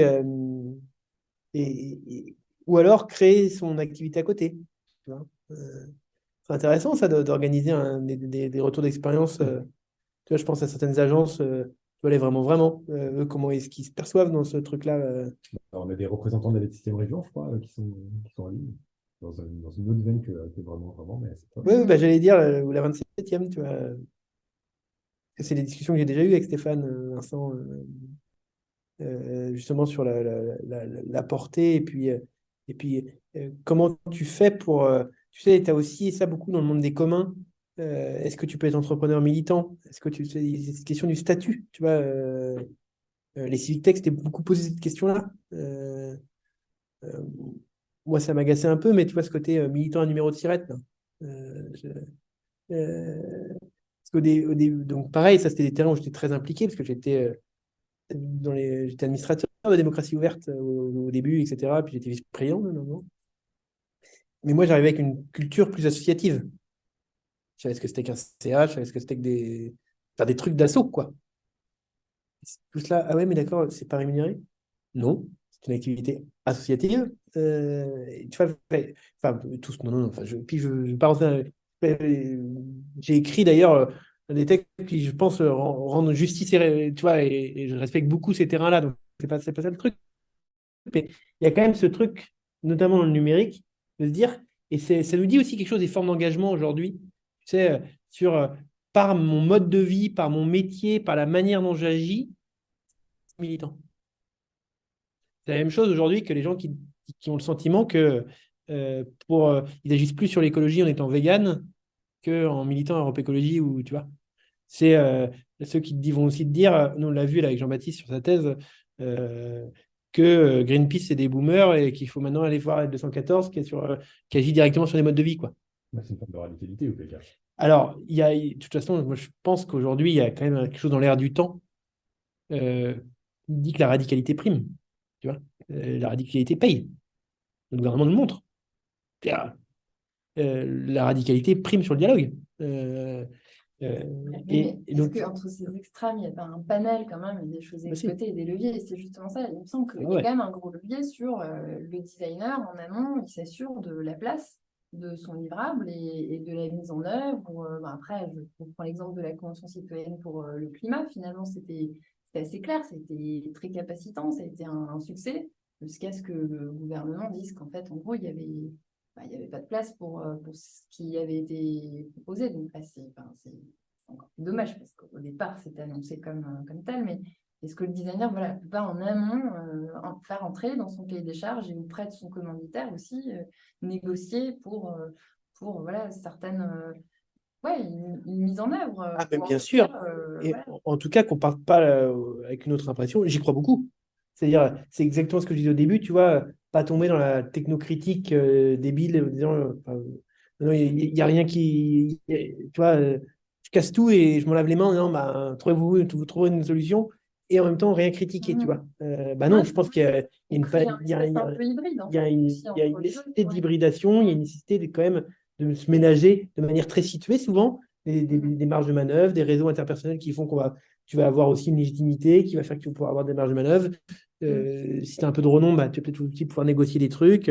Voilà, bien sûr. Bah oui, parce qu'en même temps, c'est vrai que du côté politique, on utilise les termes de transformation, refondation, là, maintenant autour du logement. Donc, quelque part, c'est le designer ou tous les autres intervenants peuvent participer, donner corps en fait à cette transformation, quoi. Et sans que ça porte préjudice aussi au designer qui se peut taxer nécessairement politique. Enfin, si ça entre dans le cadre d'une commande, c'est comment on fait atterrir des concepts finalement, des annonces ou des discours aussi politiques, quoi. Ouais. Mais auquel cas, il n'est pas tellement, alors pour revenir à ton expression de design des milieux, le designer, il n'est pas vraiment il design pas tellement le milieu, plutôt il agit au sein du milieu. Ouais. Mais est-ce qu'il ne pourrait pas justement davantage prendre sa place dans le design du milieu? Est-ce que ce ne serait pas justement une manière pour lui de se positionner et de faire évoluer même ses pratiques tout en permettant aux commanditaires d'aller aussi plus loin dans l'annonce, quoi. Alors là, moi, je parle plutôt en tant que observateur de certaines pratiques qui pourraient s'assimiler à une forme de syndicalisme du design. Si c'est une forme de discours qu'on a énormément dans les communautés de design, de revendiquer une importance, une place, parce que justement, le terme de la discipline est utilisé. De fait, je vois mal les personnes qui aujourd'hui prennent ce type de décision, c'est-à-dire effectivement concevoir le milieu qui sont effectivement soit des hauts fonctionnaires, en tout cas qui viennent d'autres formes de pratiques que le design, laisser une place à des personnes dont la formation est quand même une formation qui ne prend pas en compte la plupart du temps ces enjeux je sais pas si on peut, enfin, comment le dire, mais d'administration globale des territoires, des politiques publiques, ce genre de choses. Alors peut-être que les formations qui émergent en ce moment, on peut citer celle d'Alexandre Monin, on peut citer les aides Nancy. Nancy, il y en a, ne serait-ce qu'à Saint-Malo, l'école de design de Saint-Malo. Je ne connais pas du tout. Très orienté justement sur les enjeux environnementaux, sur comment est-ce qu'on peut reprendre, avoir un pouvoir politisé sur ces questions-là. Peut-être que ces écoles-là, elles amènent des formations qui vont permettre de produire des designers qui auront plus de capacité de rentrer là. C'est de bons exemples. Mais auquel cas, ça sous-entend de aussi peut-être refuser, ou en tout cas abandonner ce qui fait ici l'essence du design, c'est-à-dire la pratique graphique, la pratique technique, produit, scénographie propre au métier de design à l'origine. En tout cas, ça pose cette question. Ça pose cette question, tu vois, un peu, sur le type d'intervention. Et je pense qu'aussi, c'est se dire ne pas tomber dans l'hubris que tu vas le dessiner, ton milieu. C'est-à-dire, tu disais des hauts fonctionnaires, mais c'est même pas eux non plus. C'est-à-dire que le milieu, c'est une recomposition. C'est-à-dire qu'il faut juste avoir conscience que tu as des leviers d'action sur ton milieu. Mais tu vois, quand tu dis ça, c'est encore, tu vas retomber dans du cahier des charges, sinon. Le dispositif est têtu, toi. Tu vas entrer. Non, sinon tu vas retrouver un truc d'environnement capacitant, je te crée des conditions et tu rentres dans le cadre. Et le milieu, tu ne peux pas le prévoir, ce qui fait milieu. Je repense encore à ce que j'ai observé dans Liberté Liminaire, c'est que j'avais l'impression que c'était un lieu, au-delà d'être en plein centre de Paris, différents les bureaux, c'est que c'était comme un espace, un terrain de jeu neutre, pas vraiment, mais c'est l'impression que ça donnait à ceux qui participaient aux ateliers. Et que l'équipe du Liberty, alors pas forcément pour ce programme-là que je n'ai pas suivi, mais servait d'intermédiaire entre les designers, data scientists, développeurs et les ministères qui n'ont pas tous une maturité très forte sur des projets interdisciplinaires comme ça. Enfin, ouais, c'est ça, une des ambitions du Liberté. Parce que moi, je connaissais assez bien Rudy de la Liberté. Et c'était ça, c'était de dire on va vous aider à identifier la plus-value de ce que vous faites. Mais aussi à mobiliser ces disciplines-là et ceux qui sont les plus doués. Enfin, eux, c'est ce qu'ils vendent, hein, le Liberté Living Lab, c'est cette capacité à faire travailler ensemble des personnes qui viennent du ministère et qui ont un intérêt ou l'obligation de mettre en place des projets faisant appel au design et mobilisant des données. Mais je les ai souvent vus dans ce rôle justement, en effet, quand même, de médiation assez forte, de pédagogie, et parfois d'animation, c'est ce que je te disais, qui paraissait, de mon point de vue, aller un peu au-delà du rôle du prestataire. C'est-à-dire que pour certains sujets, je ne peux pas parler là, pour l'état, je ne sais pas du tout, je suis ça. Et puis en plus, il faut voir que dans l'équipe du Liberté, il y a eu des circulations d'agents. Il y a des gens que, par exemple, Anne Troyette s'est mis en dispo, qui est un haut fonctionnaire qui est maintenant au cabinet de Macron, qui est l'auteur d'un rapport sur l'open data assez connu. Et ben, à un moment, il s'est mis en dispo pour aller travailler aux Libertés. Et maintenant, il y a aussi Thomas Coutinet. Ouais, qui est à l'innovation du MTES. Donc voilà, c'est aussi des espaces qui font beaucoup plus d'interface, il y a de la culture commune, tu vois. Et ça, c'est aussi un des invariants qu'on voit, cette circulation des profils. Parce que, par exemple, moi, j'ai été marqué ça dans la Civic Tech. Au départ, c'était vraiment le côté pareil. On avait ce même mouvement, Code is Law, tu sais. Moi, j'étais contacté par des gens qui disaient bonjour, on a un projet là, on veut faire un réseau social qui remplacera le Parlement. Est-ce qu'on peut se prendre un café pour en discuter? Ouais, bien sûr. Discutons. Et en fait, petit à petit, ceux qui ont lancé des boîtes et tout, ont engagé des agents de collectivité, des anciens agents de collectivité, pour interfacer, puis arrêter que celui qui va parler à la collectivité soit un geek mal léchés qui leur disent que ce qu'ils font, c'est tout casser et qu'eux vont les aider à faire vachement mieux. Ce qui n'est pas un discours de super porteur, quoi. Donc, et là, on retrouve ça beaucoup. C'est pour ça que ça m'intéresserait de savoir s'il y a une continuité du lieu dans les promotions 2, 3, 4, 5, je ne sais pas, des EIG, Je vais m'enseigner. pour voir quelle place ça prend justement dans la nécessité aussi de transmettre sur les retours d'expérience des différentes promotions, il y a certainement plein de choses à capitaliser, je ne sais pas qui. Bah ça, c'est un problème d'ailleurs, la capitalisation de promo en promo, notamment parce que vu que l'accompagnement, c'est beaucoup d'agents contractuels qui s'en vont. Donc tu documentes ça, alors ok, hein, tu fais des guides. Si, je prends l'exemple de Louis. Je me dis par exemple, si quelqu'un comme lui a suivi ne serait-ce que 3 promos, bah, il a entre ses mains des informations que personne n'a. Ouais, mais c'est tout à fait. Et tu vois, du coup, il faut que je l'appelle. Non, parce qu'on rentre tout à fait dans ces pratiques invisibles, tu vois. Et en fait, vu que j'avais pas vu de truc qui m'avait bouleversé quand j'y allais, Parce que je pense. Mais après, ça dépend des programmes. Là, si c'est juste de la location d'espace, ça ne se voit pas. Quand j'ai vu, moi, ça m'a tout de suite fait penser à des ateliers, surtout avec l'Agence régionale de santé. Il y avait vraiment des fois où je me disais, mais c'est fou. C'était juste avant le Covid. C'est sur la création d'une application pour mieux anticiper l'affluence aux urgences. Ah ben, voilà, il y a eu un projet dessus, justement. Ouais. Oui. Non, mais moi, quand j'y étais, on travaillait notamment là-dessus. Juste avant le Covid. D'ailleurs, on a reçu à l'école alors, je ne sais pas si c'est exactement le même projet, mais qui a un designer je me demande s'il n'était pas dans les EIG, justement, qui a travaillé sur l'app Sandu, je crois que c'est comme ça qu'il l'appelle, qui est une app qui permet de préqualifier les appels d'urgence avant qu'ils soient traités par les opérateurs qui décrochent les appels, de manière à déjà savoir si on parle d'un arrêt cardiaque ou d'un feu ou de quelque chose comme ça. Et qui pose justement ce genre de questions d'aide aux engorgements de l'urgence. Ouais. Moi, j'ai halluciné quand j'ai sur le sujet, sur le nombre d'applications qui existaient. Ah oui.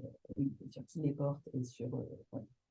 Oui, mais en fait, c'est un peu ça. J'ai l'impression qu'on revient toujours à la même question. Quand on a participé aussi à un atelier aux libertés luminales, là, concrètement, c'est vrai que ça m'a permis, moi, de rencontrer quelqu'un pour lancer éventuellement une thèse. Je veux dire, ça échappe effectivement après à ce dispositif, mais j'ai pas non plus de solution. Mais je trouve quand même ça dommage que le designer, quelque part, il soit toujours un peu limité à ce rôle de facilitation, sans avoir, qui est déjà une chose formidable, mais sans avoir peut-être un œil, ou en tout cas une volonté d'aller voir au-delà même de cette facilitation et de ne pas fixer des objectifs, c'est sûr, et après de les définir, c'est encore autre chose, mais quelque part, design de politique publique, c'est affiché, donc il faut aussi concrétiser quelque part, ça au-delà de la facilitation, et sans qu'on tombe ensuite dans l'étiquette politisée. Moi, j'ai suivi la formation à l'ENSI de l'innovation par le design, et en fait, je sentais qu'on était. L'ENSI pour moi, a répondu comme ça à la question, en formant des partenaires des designers, aussi bien pour des structures publiques que privées, mais pour les aider, en fait, pour moi, c'est comme ça que j'ai senti, à avoir une place la plus proche possible de ce qui leur semble revenir de leur périmètre d'intervention. C'est comme ça qu'ils m'ont résolu. Après, il y a plein d'écoles qui ont l'air et tant mieux, d'aider à la formation de designer pour qu'ils remontent un peu dans la hiérarchie, oui. Comme ça. Mais ça dépend des projets. Je pense qu'il y a des fois, oui, j'imagine. Mais voilà, c'est plus ou moins. Il y a Chloé Rotrou qui voulait prendre la parole. Ouais, désolé, c'est un petit peu en retard du coup, puisque la discussion a pas mal avancé depuis, mais c'est par rapport à votre intervention tout à l'heure sur la question de la permanence de lieu.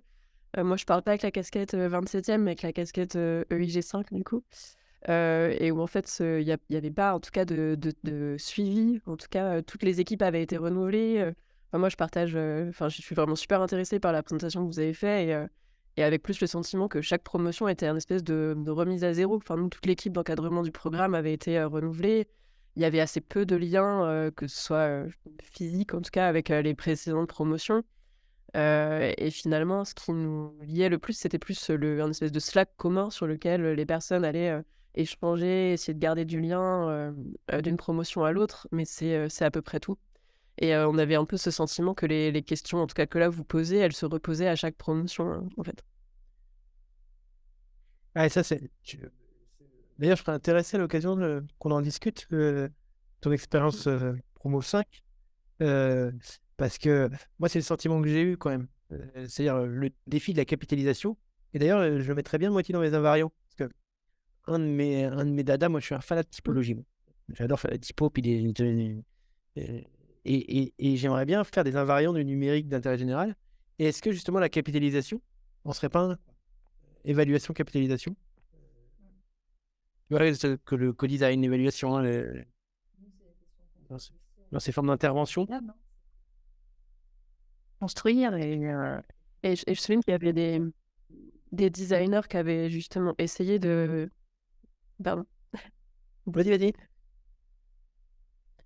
Il y a une partie des designers de promotion précédente, je pense à partir de la promotion DIG, qui avaient essayé en fait de créer un collectif pour garder le fil, entre guillemets, des différents designers qui étaient passés en administration centrale, un peu sur le modèle de ce que fait Dessin, mais plutôt auprès des collectivités territoriales.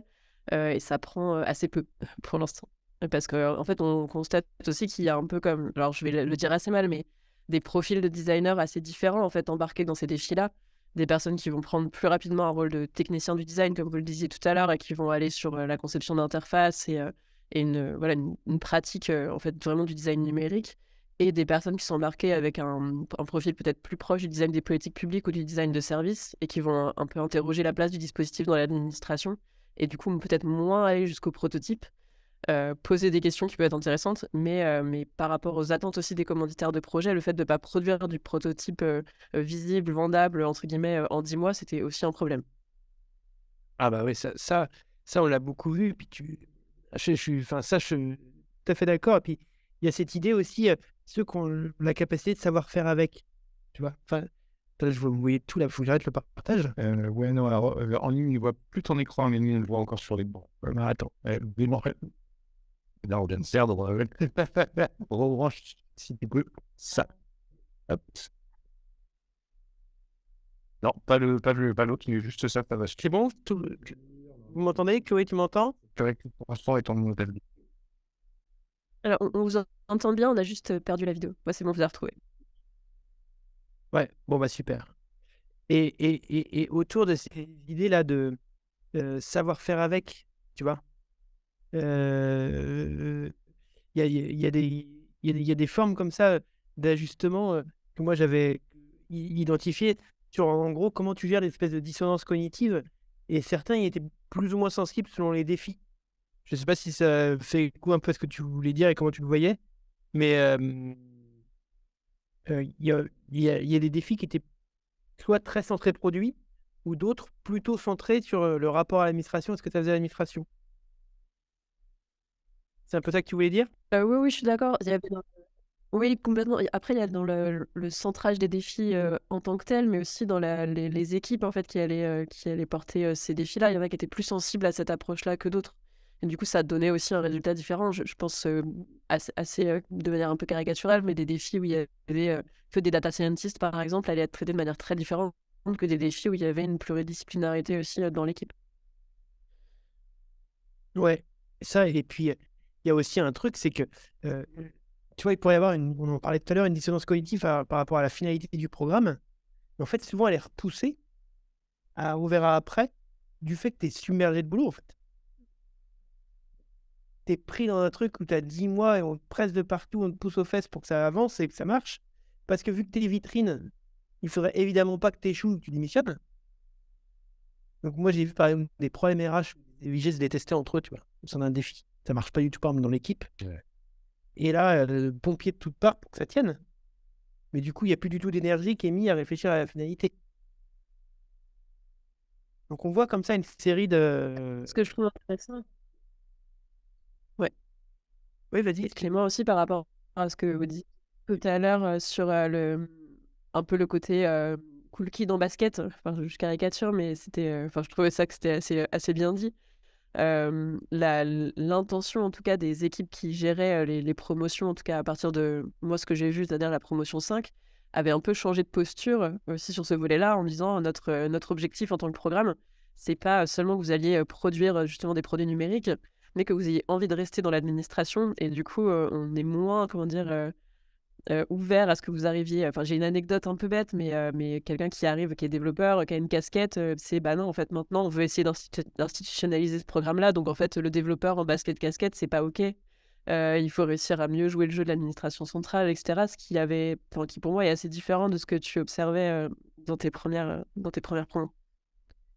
Ah bah oui, parce que par exemple, moi j'en ai une autre anecdote où tu vois, le jour du brief, tu sais, de départ, tu as dû avoir un bootcamp aussi au départ, un rassemblement des UG qui avaient tout juste pris contact avec l'administration et qui se rassemblent. Et ils arrivent dans une grande salle là, de Ségur, tu vois, comme les grands bâtiments que l'administration les adore. Et ça commence un peu à bouger les tables pour se mettre en place. Et arrive le DINUM, le directeur.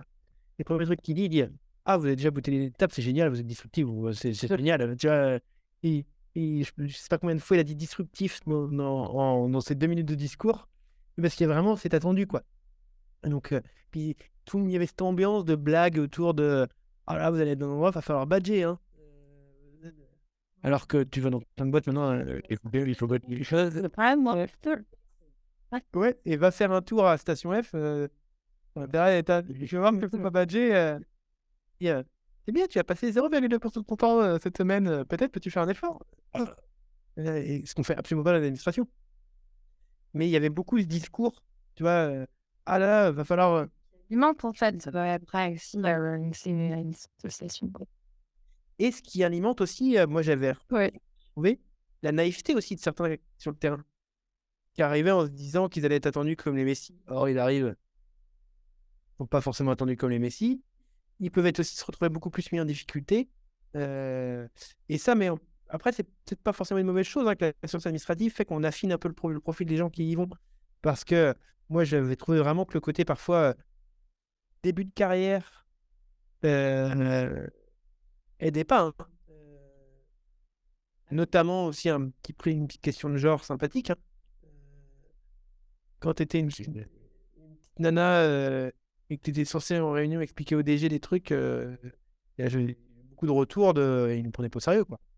Ouais, mais en fait, c'est ça qui, encore une fois, c'est dissonant et contradictoire. C'est-à-dire que dans les discours, on va faire peser le poids sur les nouvelles jeunes générations, alors qu'en réalité, il n'y a pas de place non plus laissée, encore une fois, dans ce mode de gouvernance ou dans le système, quoi. Ça reste un peu du gadget, c'est sollicité voilà, pour dans des objectifs de communication.